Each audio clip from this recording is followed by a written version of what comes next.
Hey everyone, welcome back to Eat, Drink, and Explore with Cece. This is Cece. Welcome back to my kitchen. Today we are going to take a trip to a sun-drenched shores of the Mediterranean. And I thought we would do a dish that is just bursting with fresh flavors and wholesome goodness. We're going to make a creamy, zesty, incredibly satisfying chicken orzo bake. And it is the perfect any night of the week meal, and it's something that I like to do in the summer because I just prepare it, leave it in the fridge, and then I can come home and I just stick it in the oven ready to go. It is minimal effort to get this done. So there's a lot going up on the board here in terms of ingredients, but it's just so that you could see the whole picture, and it's really, really easy. So what we have is we have 1.5 cups of orzo pasta, right? So look at that. Isn't that gorgeous? And so think tender chicken, crispy tender broccoli, some tangy artichokes, and some sweet cherry tomatoes with a bright lemon infusion of the sauce. It will take you away on a little vacation in a bowl. So what we're going to need is we're going to need some chicken breasts, and you're going to need 2 whole chicken breasts, and so that's basically 4 halves, and I usually buy them skinless, boneless. So that I don't have to, worry about that part. Then you're going to need 1.5 cups of orzo pasta. So that's just what the little pasta is, and I'll show it on the screen for you guys. And I have 1 can of just artichokes that were packed in its own water. You do not want the artichokes that are packed in oil or canola oil or sunflower oil. Definitely just packed in water. And then you're going to need about 340 grams of broccoli. That's a packet of broccoli florets, 340 grams. I have 2 cups of cherry tomatoes. These are those little wild wonders. And you're going to need a cup of cream. Now, you can use whipping cream, and it's very, very rich by using the whipping cream. So I too tend to do half and half.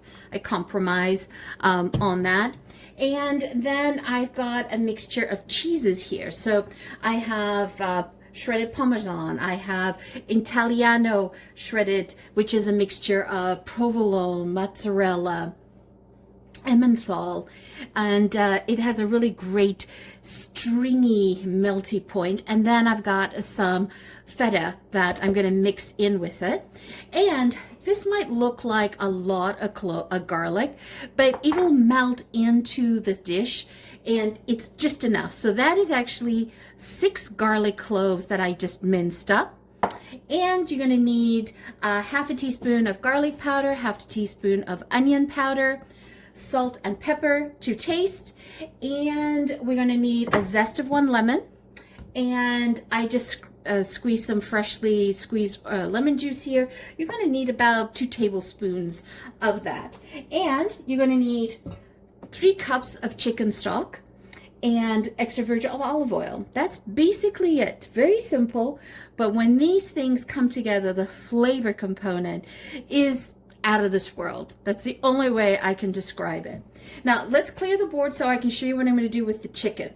The most important thing about doing this dish is many people just skip it and they'll put the chicken right in and start baking it in the oven. No, the trick is for you to actually season the chicken really well, saute it, brown it, get that beautiful golden crust to it, and then let it rest, and then we'll put everything together, and then from there we will add in the chicken to the dish. And also it will save on cooking time as well, and this way you can be guaranteed that all the chicken is cooked correctly all the way through. Okay, so what we're going to do with the chicken, I normally try to have everything prepped so you guys don't get bored with just all of this little things. You can smell the garlic, definitely smell the garlic. And garlic is definitely potent. So what I like to do with the chicken is actually take the chicken and cut the chicken in half. Just split the breasts. This way it'll cook faster and evenly. That's it. Just cut them. And I do leave a little bit of the fat on the chicken breast so that it renders down and I don't have a problem. In the pan, it gives me also lots of flavor to the pan. So let me just cut these in half and then we can get started. Put a clean plastic back on the board. I'm just going to salt the board, pepper it.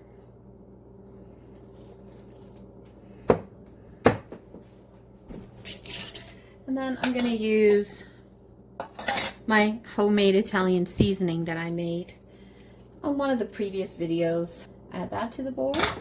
Is really try to season up the chicken before cooking and putting it in the casserole. It makes a world of difference. Sometimes I get so focused in what I'm cooking that I can think about what you guys are seeing, to be more conscious about it. And I've got the stove right now preheating to 375. Get that going while I get the chicken cooked up. We're just going to saute it in the pan. And so once this gets cooked, we're then going to slice them up into bite sizes, like 1-inch cubes after cooking. Just find it's easier to cook them like this as opposed to doing the cubes and then cooking up the cubes.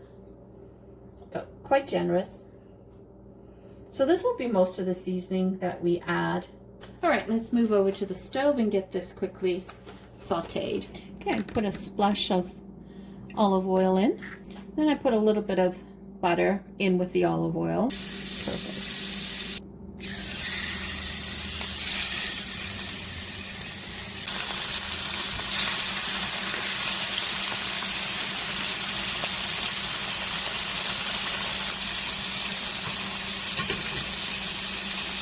And what you want to do is you want to cook the chicken down. You want to have chicken is cooked at 165 Fahrenheit.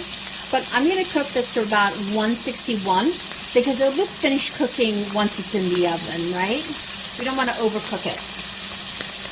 And just let that hang out. Don't move it around or anything like that. The chicken will tell you when it's ready to turn. Okay, so now that I have cooked the chicken, as you can see, some beautiful color to that. And using that homemade Italian seasoning with the rosemary and the thyme and the oregano is great. And then I just check the temperature. Okay, so we're going to let that hang out. And don't, you see those juices that are in the plate there? We're going to put that into the casserole. Let that hang out and we'll assemble the rest. So I have the oven preheating to 375. And now it's about just assembling the whole thing.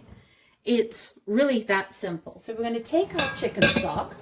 So here's the chicken stock. And I have 4 cups here. We're going to need 3, but I always have extra just in case I might need it. And we're going to heat up that chicken stock. So I forgot to hit record. So what I did is I took a cup of the hot stock and I put that into the frying pan and gathered all of the bits, poured it into here, and then put the remaining 2 cups in here with 1 cup of my half and half cream. And then we're going to put in our orzo. So I've got 1.5 cups here. So you just want to just sort of layer that in. Mix it. This is building flavor. And then I'm going to put in the remaining of the garlic powder, half a teaspoon of garlic powder, half a teaspoon of onion powder. And we're now going to put in the garlic. So just going to layer in the garlic. You see how I'm building the flavors, right? And then we're going to add in the broccoli. Now the broccoli, I don't cook the broccoli. I let that cook in the casserole because I want it to be al dente. I don't want it to be soggy. And then put half a cup of feta. We're going to throw in the cherry tomatoes, and I'm not even going to half them. I'm going to put them in whole because I love that sensation when you bite into it. It bursts in your mouth, and then it'll burst in the sauce, and it'll add that beautiful tomatoey sauce. And then I simply took the artichokes and cut them in half and just place them around. And I don't worry about the juices of the artichoke, because that adds additional flavor to your dish. Now, you could have left this like this and done it completely vegetarian, except that you wouldn't have done the bits from the fry pan, but you would have done the stock. You could just make it 100% vegetarian. And now what I like to do is I like to take that sauce and just pour it in, because that's flavor. And you can just cut these in big chunks. Add them in.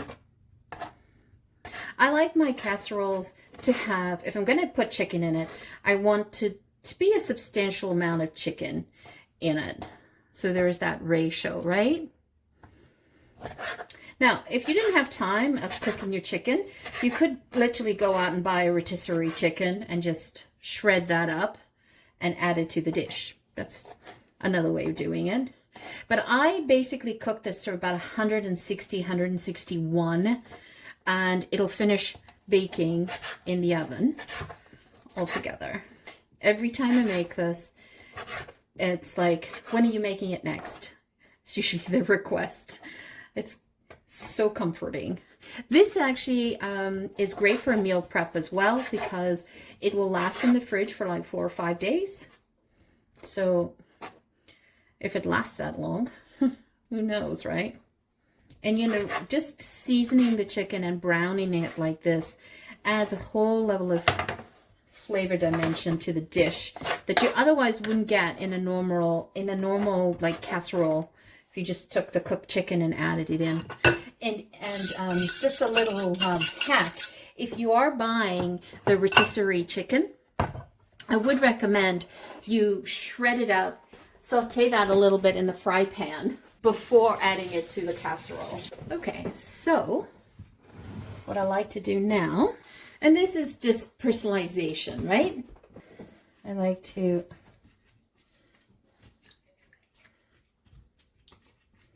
bury this. I'm gonna zest some lemon. This is like the Mediterranean flavors.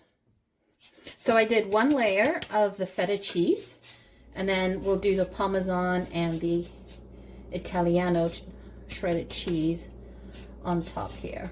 So you definitely want to use an entire lemon, the zest of an entire lemon. And then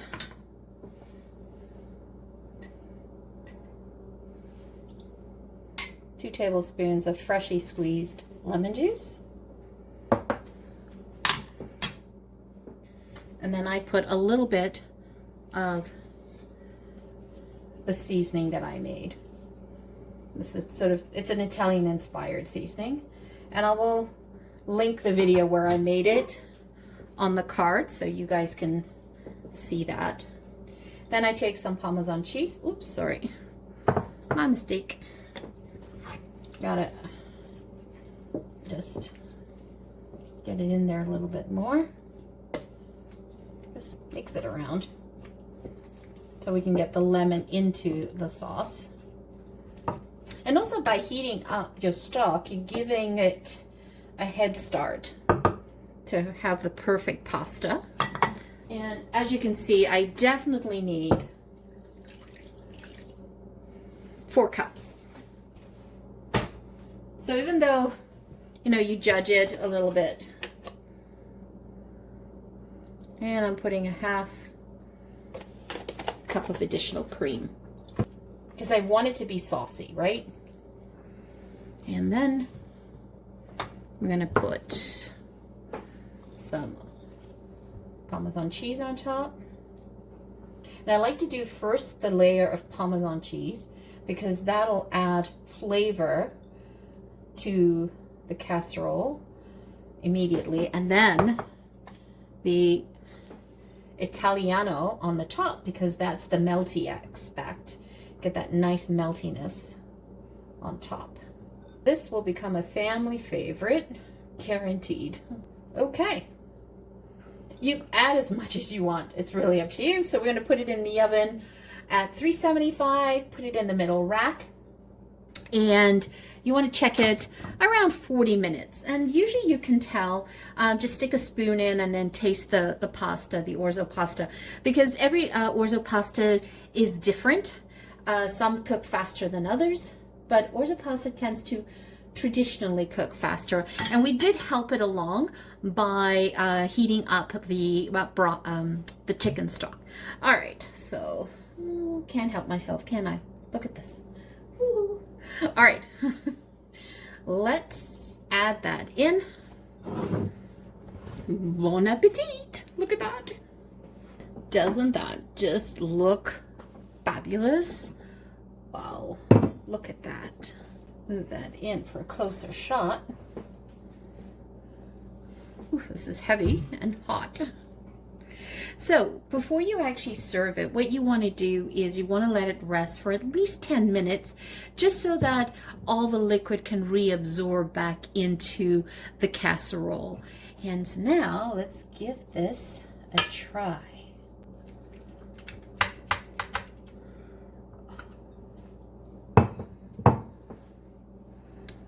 Oh, that looks so yummy.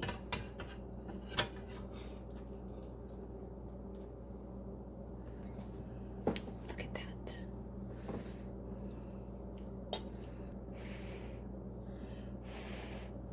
Still hot. It is so tasty. It is so comforting. Oh, wow. Definitely need to let this cool down a little bit further. So tasty. And bursting with flavor. You get that zing of lemon, the artichoke, the tanginess of the artichoke, the sweetness of the cherry tomatoes, and the creaminess of the sauce. That is really yummy. So there you have it, a gorgeous chicken orzo, a veggie casserole, and it is just bursting with flavor. It's fresh, it's not heavy, it's very light in texture, but just the flavor component in your mouth, it's zinging along, and it has definitely a Mediterranean flair. Once again, thank you so much for joining me. If you're new to the channel, welcome. If you're a returning champion, thank you so much for your love. If you have not yet subscribed or hit that like button, do that now. We're trying to grow the channel and would really appreciate you supporting us by hitting that subscribe button. Once again, thank you so much for joining me. Have a fabulous day. Ciao for now. Don't forget to hit subscribe.